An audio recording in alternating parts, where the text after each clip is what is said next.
having the proper count of units between the reality and what's on the city tax roll. So if you have a sixplex, it should say a sixplex. Now, if you have 7 units in reality, but your tax roll says it's a sixplex, you might have a problem, because if you buy the place, then it's going to be your problem.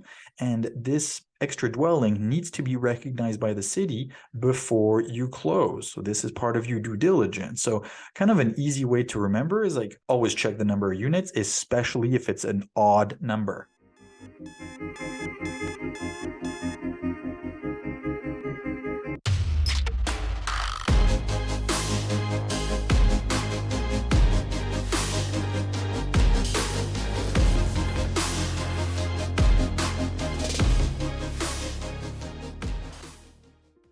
Hello, and welcome back to the Very Real Estate Effect podcast, a show dedicated to real estate investing right here in Quebec.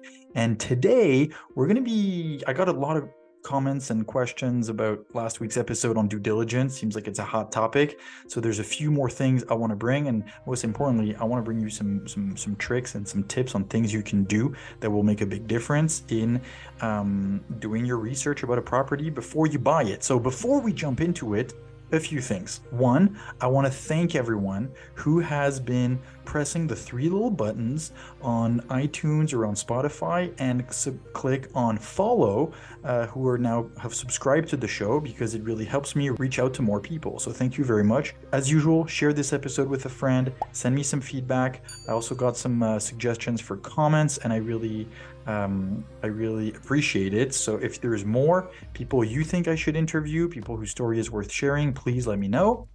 And as usual, also remember that you can join the inner circle and the community. You can become a patron. You can support the podcast so we can continue to deliver you some great content. And you can get some one-on-one and meeting some like-minded individuals who are doing the same thing as you to stay motivated, because that's a lot of what it's about. Last week we talked about due diligence. Now, there's a few other things that I didn't mention that I should have, and I kind of want to go back on it because I got some questions about it. So other things to check that aren't necessarily just revenues and expenses, and I'm going to be bringing in a few examples. So first of all, depending on the size of the property, you need to check if you need to do an environmental assessment. Phase 1, phase 2, phase 3. A phase 1 is usually when they come on site, they just take like sample on top, on the surface, and then they look at, the contaminated land registry. They do some historic research about the land and so on. It's called a phase 1. In a lot of cases, if they're not sure, if there's traces, they'll say, we highly recommend that you do a phase 2.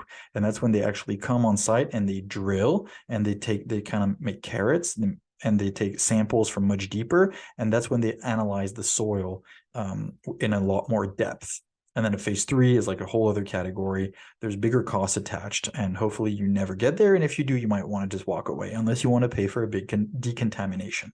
Anyways, so the environmental assessment is a big part. Now, another one that I also really want to stress, because it's quite important, is drinking water. We take for granted here in Canada that you can just turn on the tap and that you have fresh water. Now, in a lot of cases, you actually need to check for the water quality. Now, if a building has a well, it's important to test it, because maybe you're next to fields and there's some fertilizers that have seeped through the ground, and you could have some contamination. So test it, and you can ask the seller. They may not want to, so you can actually go on site, go fill up a bottle. I highly suggest that you pick up the sample on your own so you know exactly where it comes from, and then you can send it for analysis. Water tests are actually not that expensive, and you can get them done for like $150 or $200, and it's really worth it if you have a well, and let's say you're going to be living in that property, and you're going to be drinking that water for the next 10 years. You kind of want to know whether it's good. And then also, different category, but just as important, on the other side is the septic tank. Where is the septic system going? How far is it from your well? Is it close to a river? What shape is it in? Is it old? Is it all this? And technically, it should be inspected every few years. And if the seller says he got it inspected, then ask for the invoice, get a proof, and then even try to talk to the plumber or the company who did it. They might remember certain items and they might tell you, yeah, this one is like borderline, it needs to be redone. And that'd be good to know before you buy the place while you're still in due diligence. Another item that I want to bring up, which is kind of crucial, and I actually had a coaching call today with Mia. Shout out to Mia. She's working on quite a fun transaction. And anyways, things came up and it made me think of this example of having the proper count of units between the reality and what's on the city tax roll. So if you have a sixplex, it should say a sixplex. Now, if you have 7 units in reality, but your tax roll says it's a sixplex, you might have a problem, because if you buy the place, then it's going to be your problem. And this extra dwelling needs to be recognized by the city before you close. So this is part of your due diligence. So kind of an easy way to remember is like always check the number of units, especially if it's an odd number. Other than triplexes and fiveplexes, but then the 7, the 9, the 11, sometimes it's weird. It's a 10 and then they added an extra unit in the basement, so it makes 11. Just always check, regardless of the number. If it's a 24, it should say 24, 25, and so on and so forth. Another one is it a heritage building? Because if it is, and you need to do some facade renovation, it's going to be a lot more expensive, and it'd be important to know about it before. So check that. You can check with the city. It should be also on the zoning. There is a registry, at least I'm pretty sure there is in Montreal. I don't know about the other cities, where there is a registry to check if it's heritage or not. So it just goes by address, by neighborhood, and by streets and stuff like that. Now, another thing you might want to check with the city is the property that you're buying inside a PIA, so Plan d'Intégration et d'Aménagement. So it's like the city says, hey, we want to entirely like redevelop a whole area. They make a big plan. It's not just lot by lot. And they say, here we're going to put some commercial space, here we're going to do some schools, and here we're going to do some residential and stuff like that. So that guides their urbanism decisions for the next 10, 15, 20 years.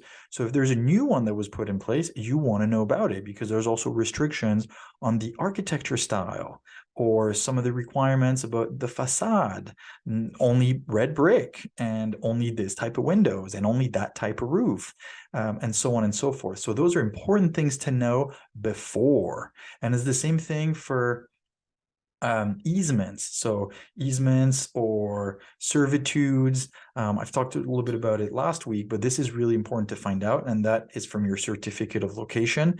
And it's always really, really good to check. So when you have your certificate of location, don't just look at the last page with the plan. Read the other 7 pages. There's some really useful information in there. Okay, just like the inspection, the seller's declaration. Go through it. It's not just a report that you give to your inspector. Like, go through it yourself. And a lot of these things can be found, because it's public information. You can find it on the land registry. It's actually not that complicated. You can go in Quebec, it's Le Rôle Foncier. It's an archaic website. You kind of need to learn just how to navigate it, but you can search by lot number, you can search by city, you can search, there's different ways, and then it'll give you all the transactions against that lot number. It'll give you the mortgages. It'll give you even a copy of the deed, like who's the owner, who is the seller, how much they paid, and everything. This is all public information. It actually costs $1 per document. Really, really, really well worth it. So please go and do your own research and go spend $5 on this, because you won't regret it. This tells you what the seller paid for the property and when they bought it. I mean, what else would you want to negotiate? And another one is where you can find great information is property management companies, right? Because maybe you're going to do the management yourself. Maybe you're going to give it to a management company. Well, you're going to hire a management company to do the day-to-day management. So they always know, most likely they probably know the property that you're going to be purchasing. They're going to tell you great things about the street, about the tenants, about the local atmosphere in the neighborhood, about certain issues, about, oh, that street, there's a big sewer problem, and every time there's big rains, the water comes back through in the basement. Ooh, thanks for letting me know. I mean, you should have found out from the seller's declaration, but who knows? So talk to management companies. And then another one is insurance. Like, always check and ask. You can check with the city, with it to see if there is nonconformities. So a big common one in Quebec is fire systems. A lot of buildings are large enough that they require to have a fire alarm system. These ones have not been updated. And guess what? If you buy the place, now you're responsible and you need to update it. And that could cost tens of thousands of dollars. So do your due diligence, even pay a professional, a fire inspection professional, $300-400. They'll come and then they'll entirely inspect the place, and they'll let you know everything that's wrong with it. And that's a great argument to be able to negotiate with the seller, because they need to be up to date and up to code. And if they're not, well, one, I mean, you were able to flag a deficiency, and two, if it's going to cost you $20,000 to upgrade, and now they know about it, technically they're at fault. So go and ask them. Now, another one for condos. Okay, listen to this. Condos have syndicates. People have to be managing the syndicate. You have to do an entire due diligence just on the syndicate itself. You have to ask for 2 to 3 years worth of financial statements. You have to look at, are they compliant with the laws? And a couple of years ago, the laws changed where now you're required to have an emergency fund with the amounts equating to your lowest or highest. I think your highest deductible that you could have. So ask for a copy of the insurance policy of the condo. And also, like a lot of other things, who's in charge? What's the background of the people who are managing the condo syndicate? Do they have experience? Are they qualified to do this? Can you trust their judgment? So do due diligence on talk to them.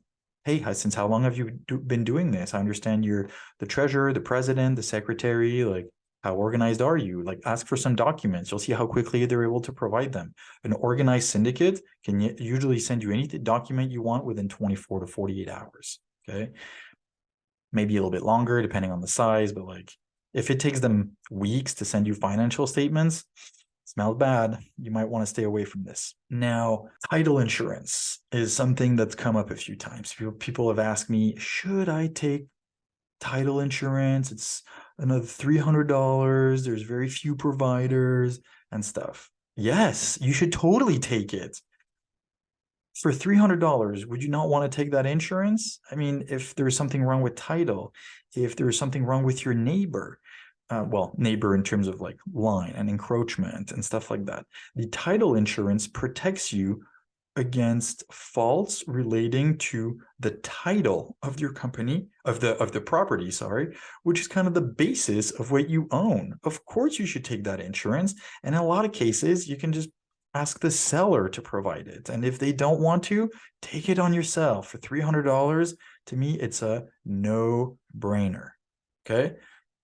Just go for it. Another one that's more relating to the inspection. Maybe later on I'll do a whole episode about that. Is insulation, heat losses, and all that. In some cases, just like you can get a plumber to come and do a visual inspection of your sewer line, which I highly recommend. I made that mistake in the past. It was another story for another time. Is in a lot of cases, you can also ask for thermography. It's those cool pictures that spread between red and blue, and with the temperatures, blue is cold, red is very hot, and then you can see where all the heat losses are, and it gives you a really good indication of where the heat loss is. Like, do you need to change the windows? Like, especially if you're going to be including the heating in your rent, right? I mean, all those things are important. Now, as I said in the other episode, the due diligence is critical, because let's say you're looking at a property with a 5% cap. Every $1,000 of extra revenue, every $1,000 of expense increases and reduces your property value by $20,000. So really, on your NOI, on your net operating income. So really do take it seriously. It makes a huge difference. That's what you're buying. You need to know what you're buying. Hope that was helpful. Got some questions and some comments about it. So I also wanted to provide that. Now, there's a lot of stuff that's been happening on my side with projects, and the psychology of it is I find more and more important, because I'm going to be fully transparent. I go through major ups and downs. Like some days I'm so excited. There's so many good things happening. There's new projects and there's new opportunities and this and that. And some days I actually feel really down because all I get are bills and invoices and problems to fix. And for some reason, I'm always the one, I feel, having to fix them. So yes, I rely on professionals around, and I pay them. I get an extra invoice. And I find that the part that's difficult is that in development and in being a real estate investor, I found in a lot of cases, you're the last one to get paid. Actually, in development, that's 100% true. You buy a piece of land, you got to come up with the capital and the structure to make that work. Then you have like a year to 18 months of development process, depending on how far you want to take it. And a couple of episodes ago with Karina, she was talking about selling the paper, and that's a great way to do it. But if you actually want to build and do it yourself, it's, let's say, a year to 18 months of development process, and then it's a 1 to 18 month year build. So you're in it for 3 years, and all you've done is spend, and spend. And sometimes it gets discouraging. And I know that I go through it and I'm like, yay, a new project, a new possibility. And then I'm like, ooh, how much value are we going to be able to create? How is that going to look like? And then it's like, okay, well, just to kind of do the first part of the development, it's like $15,000, $20,000 for a couple of reports. And you've literally paid 20K, but all you have is like 300 pages of reports that you need to read and go through.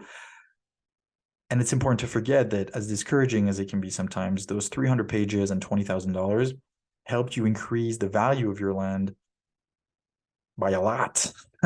I'm not going to say times 2, times 3, or times 10. I'd love to, but each project and case is different.